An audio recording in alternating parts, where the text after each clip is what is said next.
Hello everyone, welcome to the class number 56 of the chapter Programming using C। तो आज हम practice करेंगे और एक टू डायमेंशनल एरे वाला एग्जांपल। तो आज का हमारा क्वेश्चन है write a C program to add two matrices using two dimensional array. तो आज का हमारा प्रोग्राम है कि हम यूजर से टू डायमेंशनल एरे यूज करके दो मैट्रिक्स के वैल्यू को एज ए इनपुट लेंगे और उन्हीं दो मैट्रिक्स के वैल्यू को ऐड करके उसका सम जो है वो हम एज ए आउटपुट यूजर को प्रोवाइड करेंगे। ओके तो यहाँ पे जैसे कि लास्ट क्लास में हमने टू डायमेंशनल एरे का एक एग्जांपल किया था 2x2 मैट्रिक्स के लिए वैल्यू एज ए इनपुट लेने के लिए। तो वहां पे हमने एक मैट्रिक्स का वैल्यू एज ए इनपुट लिया था, वैसे ही दो मैट्रिक्स का वैल्यू यहाँ पे हमें एज ए इनपुट लेना है। ओके, और उसके बाद जो दो मैट्रिक्स का वैल्यू हमने एज ए इनपुट लिया उसको फिर सम करके उसको एज ए आउटपुट यूजर को प्रोवाइड करना है। तो चलिए इसको सिंपल वे में पहले समझते हैं। तो शुरू करते हैं बिगिन स्टेट से। उसके बाद हम डिक्लेयर करते हैं एरे या फिर वेरिएबल जो भी हमें चाहिए जितना। ओके, तो कितना तो एरे हमें चाहिए, जैसे कि हमें यहाँ पे दो टू मैट्रिक्स रिप्रेजेंट करना है तो उसके लिए सिंपली हमें दो टू डायमेंशनल एरे चाहिए। तो यहाँ पे हम 2x2 मैट्रिक्स वाला या फिर 2 साइज वाला टू डायमेंशनल एरे लेते हैं। आप कोई भी अलग साइज का ले सकते हो। ओके, तो दो एरे मैंने यहाँ पे लिया दो मैट्रिक्स को रिप्रेजेंट करने के लिए 2x2 मैट्रिक्स वाला। उसके बाद उन दो मैट्रिक्स को सम करके रिजल्ट जिसमें स्टोर करेंगे उसके लिए मैंने डिक्लेयर किया और एक एरे 2x2 का। और यहाँ पे जबकि हमने यहाँ पे टू डायमेंशनल एरे वाला लिया है तीन ठो एरे, तो यहाँ पे हर एक एरे के साइज को रिप्रेजेंट करने के लिए फर्स्ट साइज को रिप्रेजेंट करने के लिए यूज करेंगे एक इंडेक्स नंबर को रिप्रेजेंट करने के लिए यूज करेंगे एक वेरिएबल r और दूसरा साइज को रिप्रेजेंट करने के लिए यूज करेंगे और एक वेरिएबल c। ओके, इतना हमें डिक्लेयर करना था, डिक्लेयर कर लिया हमने। उसके बाद कोई भी एक पर्टिकुलर टू डायमेंशनल एरे में value as a input user से लेने के लिए हम यूज करते हैं फॉर लूप दो ठो। First for loop is used for first size. Okay, first size को रिप्रेजेंट करने के लिए यूज करेंगे हम वेरिएबल c को, जबकि इंडेक्स नंबर शुरू होता है 0 से और मैक्सिमम साइज कितना है 2, तो r less than 2 then r plus plus. Okay, then second for loop use करते हैं रिप्रेजेंट करने के लिए सेकंड साइज को, तो उसके लिए यूज करेंगे second variable c। Index number जबकि शुरू होता है 0 से तो 0 से शुरू करेंगे और साइज कितना है 2 मैक्सिमम, तो c less than 2 then c plus plus. Okay, उसके बाद उसके अंदर हमें यूजर से वैल्यू एज ए इनपुट लेना है। तो यूजर से वैल्यू जब इनपुट लेंगे तो यूजर को पता कैसे चलेगा कि उससे वैल्यू हम इनपुट लेना चाहते हैं। पहले यूजर को एक मैसेज देंगे, तो यूजर को मैसेज देने के लिए यूज करेंगे printf फंक्शन। तो वो यूजर को मैसेज क्या देगा कि enter A00 then enter A01, okay, then enter A10 then enter A11। जबकि हमने 2x2 मैट्रिक्स लिया है मतलब दो ठो रो दो ठो कॉलम, तो 0 और 1 दो ठो रो और दो ठो कॉलम को रिप्रेजेंट करने के लिए हम दो ही इंडेक्स नंबर यूज करेंगे। तो वैसे ही पहले यूजर को मैसेज देंगे कि एंटर %d। तो फर्स्ट %d यूज करेंगे रिप्रेजेंट करने के लिए number of row, index number row का इंडेक्स नंबर रिप्रेजेंट करने के लिए। तो रो को रिप्रेजेंट करने के लिए यूज करेंगे वेरिएबल r और कॉलम को रिप्रेजेंट करने के लिए यूज करेंगे वेरिएबल c। ओके, तो ये तो यूजर को हमने मैसेज दे दिया। यूजर को मैसेज देने के बाद यूजर अभी वैल्यू इनपुट करेगा, तो यूजर जो वैल्यू इनपुट करेगा उसको रीड करने के लिए यूज करेंगे scanf फंक्शन। ओके, और जो वैल्यू यूजर इनपुट करेगा वो जाके उस पर्टिकुलर एरे के कॉरेस्पॉन्डिंग एड्रेस में जाके स्टोर होके रह जाएगा। ओके, तो ये तो हो गया एरे का वैल्यू इनपुट। तो ये हमने एक मैट्रिक्स का वैल्यू एज ए इनपुट लिया, वैसे ही ये हो गया हमारा फर्स्ट मैट्रिक्स का वैल्यू एज ए इनपुट। वैसे सेकंड मैट्रिक्स का वैल्यू भी वही सेम प्रोसेस में एज ए इनपुट लेंगे, बस चेंजेस क्या होगा, ए की जगह पे आएगा बी। ओके, बस इतना ही चेंज है और कुछ भी चेंजेस नहीं है। तो हमने यहाँ पे ए और बी दोनों एरे का value as a input user से ले लिया। तो अभी हम क्या करेंगे, दोनों एरे का वैल्यू सम करेंगे। तो सम करने के लिए भी हम यूज करेंगे क्या, सम करने के लिए भी हम यूज करेंगे वही दो लूप को। वही दोनों लूप को यूज करने के बाद सम कैसे करेंगे, सिंपल। तो सम कैसे करेंगे देखो, sum R C equals to ARC plus BRC। इसका मतलब क्या कि सम 0 मतलब सम जो एरे है उसके फर्स्ट रो फर्स्ट कॉलम में कौन सा वैल्यू स्टोर होगा, ए नाम का जो एरे है उसका फर्स्ट रो फर्स्ट कॉलम में जो वैल्यू है उसका वैल्यू बी नाम का जो एरे है उसका फर्स्ट रो फर्स्ट कॉलम के वैल्यू के साथ ऐड होगा और ऐड होके वो वैल्यू जाके स्टोर होगा कहां पे, सम नाम का जो एरे है उसके फर्स्ट रो फर्स्ट कॉलम में। वैसे ही फर्स्ट रो सेकंड कॉलम का वैल्यू ए एरे का सेकंड एरे का मतलब बी एरे का फर्स्ट रो सेकंड कॉलम के साथ ऐड होगा और उसका वैल्यू जाके स्टोर होगा सम एरे का फर्स्ट रो सेकंड कॉलम में। ओके, तो वैसे ही सारे वैल्यूज ऐड होंगे दोनों एरे के और उसको स्टोर करेगा जाके सम नाम का जो एरे है उसमें स्टोर हो जाने के बाद अभी हम क्या करेंगे, उस वैल्यू को प्रिंट करेंगे। तो उस वैल्यू को एज ए आउटपुट प्रिंट करने के लिए हम क्या यूज करेंगे, अभी उस वैल्यू को एज ए आउटपुट प्रिंट करने के लिए उसी के अंदर हम यूज करेंगे क्या, उसके अंदर हम यूज नहीं करेंगे, उसके बाद यूज करेंगे और एक फॉर लूप जहां पे हम क्या करेंगे सारे वैल्यूज को एज ए आउटपुट एक बार में ही प्रिंट करेंगे जो वैल्यू की हमने सम वाले एरे में स्टोर किया। ओके, तो ये तो हो गया हमारा सेकंड स्टेप। फर्स्ट स्टेप हमारा था कि हम यूजर से एज ए इनपुट कैसे लेंगे। सेकंड स्टेप हमारा था कि जो वैल्यू हमने एज ए इनपुट यूजर से लिया दो एरे में या फिर दो मैट्रिक्स में उसको हमने ऐड करके स्टोर किया सम वाले एरे में। सम वाले एरे में स्टोर करने के बाद अब हम क्या करेंगे, उसको एज ए आउटपुट प्रिंट करेंगे। तो एज ए आउटपुट प्रिंट करने के लिए फिर से यूज करेंगे दोनों लूप, फॉर लूप, उसके अंदर यूज करेंगे प्रिंटफ फंक्शन। प्रिंटफ फंक्शन को यूज करने के बाद यूज करेंगे परसेंटेज डी और बैकस्लैश डी स्पेस दे दे के रिप्रेजेंट करने के लिए। और उसके बाद यहाँ पे हमें नॉर्मली हम क्या करते हैं, कोई भी एरे का वैल्यू अगर एज ए इनपुट लेते हैं तो उसको प्रिंट करने के लिए हम जो प्रोसेस यूज करते हैं यहाँ पे वही सेम प्रोसेस को यूज करेंगे। ओके, यहाँ पे हमें प्रिंट करना है सम एरे का वैल्यू आर सी। ओके, तो हर एक रो को एक सिंगल सिंगल लाइन में रिप्रेजेंट करना है। तो फर्स्ट रो रिप्रेजेंट होने के बाद फर्स्ट रो का लास्ट वैल्यू जो है, मतलब फर्स्ट रो का जो लास्ट कॉलम का इंडेक्स नंबर है वो क्या है 1। तो जब लास्ट इंडेक्स के साथ हमारा सी वेरिएबल का वैल्यू सेम होगा तो वहां पे वो क्या करेगा, लाइन ब्रेक करेगा। तो लाइन ब्रेक करने के लिए यूज करेंगे हम यहाँ पे बैकस्लैश एन कैरेक्टर कांस्टेंट को, और उसके बाद जो नेक्स्ट रो का वैल्यू आएगा उसको वो रिप्रेजेंट करेगा नेक्स्ट लाइन में। ओके, जो कि हमने ऑलरेडी लास्ट क्लास में पढ़ा है कि हम एक एरे का वैल्यू, एक टू डायमेंशनल एरे का वैल्यू एज ए आउटपुट कैसे प्रिंट कर सकते हैं, वही सेम प्रोसेस यहाँ पे हमने यूज किया। ओके, तो चलिए अभी इसको प्रैक्टिकली करके देखते हैं कि हम दो एरे का वैल्यू, दो टू डायमेंशनल एरे का वैल्यू एज ए इनपुट लेके उसको सम करके उसका रिजल्ट कैसे हम यूजर को एज ए आउटपुट प्रोवाइड कर सकते हैं। ओके, तो चलिए करके देखते हैं। तो जैसे कि कोई भी सी प्रोग्राम हम शुरू करते हैं डॉक्यूमेंटेशन सेक्शन से, तो यहाँ पे भी शुरू करेंगे डॉक्यूमेंटेशन सेक्शन से। तो यहाँ पे हमारा प्रोग्राम क्या है, sum of two matrix, sum of two matrices. Okay, दो मैट्रिक्स का सम हमें यहाँ पे प्रोग्राम में करना है। ये हो गया डॉक्यूमेंटेशन सेक्शन। उसके बाद लिंक सेक्शन में यूज करेंगे हैश इंक्लूड प्री प्रोसेसर को, हेडर फाइल्स को हमारे प्रोग्राम के साथ लिंक करने के लिए।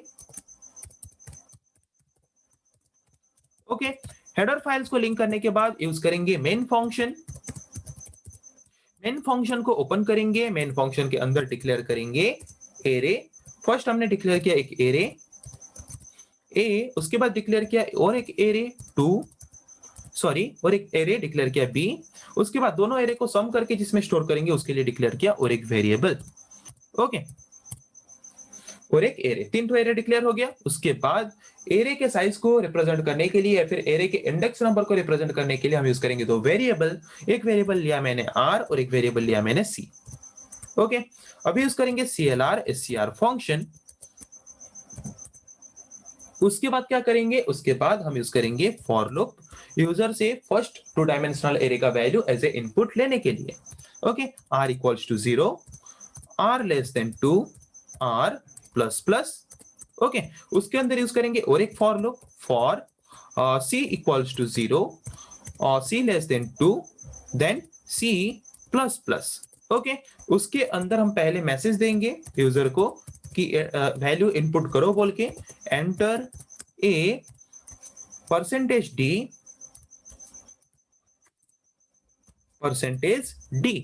तो फर्स्ट परसेंटेज डी में हम रिप्रेजेंट करेंगे आर का वैल्यू और सेकंड परसेंटेज डी में हम रिप्रेजेंट करेंगे सी का वैल्यू। ओके, उसके बाद यूजर वैल्यू इनपुट करेगा, तो यूजर जो भी वैल्यू इनपुट करेगा उसको रीड करने के लिए यूज करेंगे स्कैनफ फंक्शन। तो उसके लिए यूज करेंगे परसेंटेज डी और जो भी वैल्यू इनपुट करेगा वो जाके उस पर्टिकुलर कॉरेस्पॉन्डिंग एरे के एड्रेस में जाके स्टोर होके रह जाएगा। ओके, हो गया ये प्रोसेस यूजर से वैल्यू इनपुट लेने के लिए फर्स्ट 2 डायमेंशनल एरे का। ओके, वैसे ही सेम प्रोसेस यूज करेंगे हम सेकंड 2 डायमेंशनल एरे का वैल्यू एज ए इनपुट लेने के लिए। Okay, for r equals to 0, r less than 2, r plus plus। Okay, उसके अंदर यूज करेंगे और एक for loop for c equals to 0, c less than 2, उसके बाद c प्लस प्लस। तो यहां पे हम यूज करेंगे वही सेम प्रोसेस printf एंटर। यहां पे यूज करेंगे सेकेंड एरे के लिए b %d।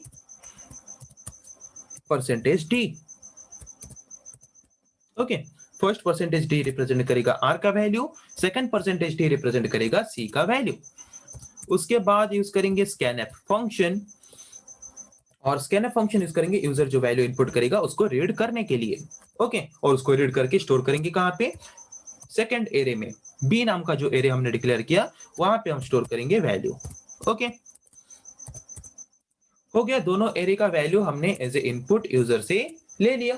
अभी हम क्या करते हैं, दोनों एरे के वैल्यू को हम प्रिंट करके पहले यूजर को दिखाएंगे, उसके बाद उसको सम करेंगे। ओके, तो फर्स्ट एरे का वैल्यू प्रिंट करने के लिए हम यूज करेंगे यहाँ पे पहले एक मैसेज देंगे printf एलिमेंट्स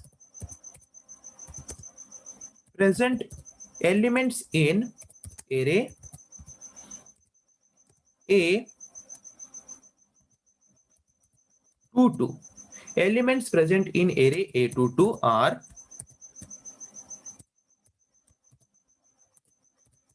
तो एरे के वैल्यू को रिप्रेजेंट करने के लिए यूज करेंगे फिर से for loop for r equals to 0, r less than 2, r plus plus.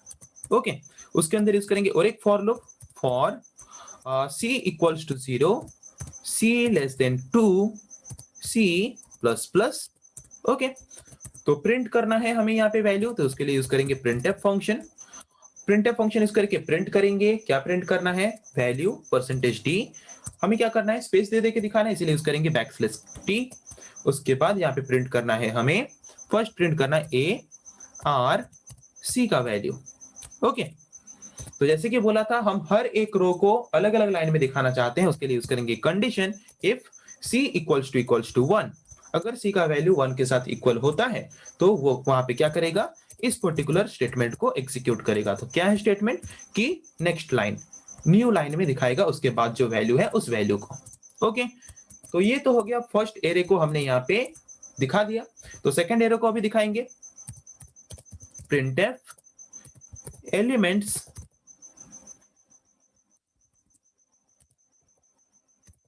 Elements in array B22 are। उसके लिए फिर से यूज करेंगे for r equals to 0, r less than 2, r plus plus. Okay, फिर for c equals to 0, c less than 2, c plus plus. उसके अंदर हम print करेंगे printf %d \t। प्रिंट करना है हमें b एरे का value b r c। Okay, उसके बाद कंडीशन वही देंगे इफ c इक्वल्स टू 1। तो उसके बाद एग्जीक्यूट करेगा कौन सा statement, printf new line create करेगा \n। ओके, हो गया, अब इसको क्लोज करेंगे। तो ये तो हो गया फर्स्ट रो, फर्स्ट एरे और सेकंड एरे का वैल्यू हमने एज इनपुट लिया और उसको हमने प्रिंट करके दिखा भी दिया कि ये है हमारा फर्स्ट मैट्रिक्स, ये है हमारा सेकंड मैट्रिक्स। अभी क्या करेंगे, सम करेंगे। ओके, तो पहले सम के लिए सम करते हैं पहले, उसके लिए लेंगे फिर से loop for r equals to 0, r less than 2, r plus plus. उसके अंदर यूज करेंगे और एक loop for c equals to 0, c less than 2, C plus plus. Okay, हमें क्या करना है, सम करना है। Sum R C equals to A R C plus B R C. Okay, तो सम करेगा सारे वैल्यूज को सम करने के बाद उसके बाद हम क्या करेंगे, उस वैल्यूज को प्रिंट करेंगे। तो वैल्यूज को प्रिंट करने के लिए फिर से यूज करेंगे for loop. For r equals to 0, r less than 2, r plus plus. For c equals to 0, c less than 2, c plus plus. जबकि प्रिंट करना है यूज करेंगे print F %d backslash t। Okay, print करना है sum array का value, sum R C. Okay, उसके बाद हमें वही कंडीशन देंगे, हर एक रो को अलग अलग लाइन में दिखाने के लिए। c इक्वल्स टू 1 अगर है तो एग्जीक्यूट करेगा print F backslash n। Okay, उसके बाद क्लोज करेंगे, उसके बाद यूज करेंगे गेट ch फंक्शन, उसके बाद क्लोज करेंगे मेन फंक्शन को। तो अब इसको सेव कर लेते हैं।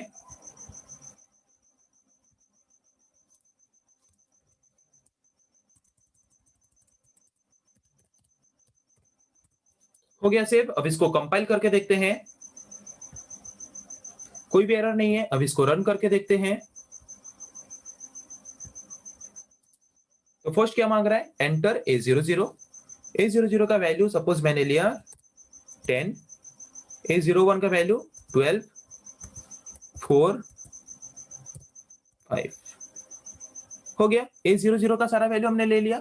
मतलब फर्स्ट जो हमारा 2 डायमेंशनल एरे था उसका वैल्यू हमने ले लिया। फिर यहाँ पे मांग रहा है हमें सेकंड एरे जो है हमारा, सेकंड 2 डायमेंशनल एरे है, सेकंड मैट्रिक्स जो है उसका वैल्यू मांग रहा है। ओके, तो सपोज मैंने दिया 4, 5, 6, 7। ओके, तो फर्स्ट एरे और सेकंड एरे को प्रिंट कर रहा है, यहाँ पे हमें आउटपुट के हिसाब से दिखा रहा है। फर्स्ट एरे हमारा क्या है, elements in array A22 are 10, 12, 4, 5। उसके बाद elements in array B22 are 4, 5, 6, 7। और उसके बाद दोनों को मल्टीप्लाई करके नीचे दिखा रहा है हमें। ओके, तो यहाँ पे सॉरी, दोनों को सम करके हमें दिखा रहा है नेक्स्ट लाइन में। तो यहाँ पे एक मैसेज हम प्रोवाइड कर देते हैं, printf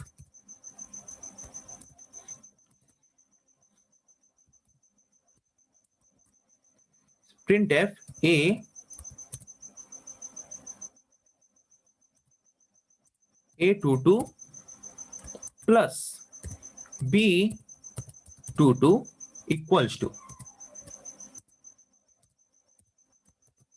ओके, एक मैसेज हम दिखा देंगे यहाँ पे। तो अब इसको रन करके देखते हैं।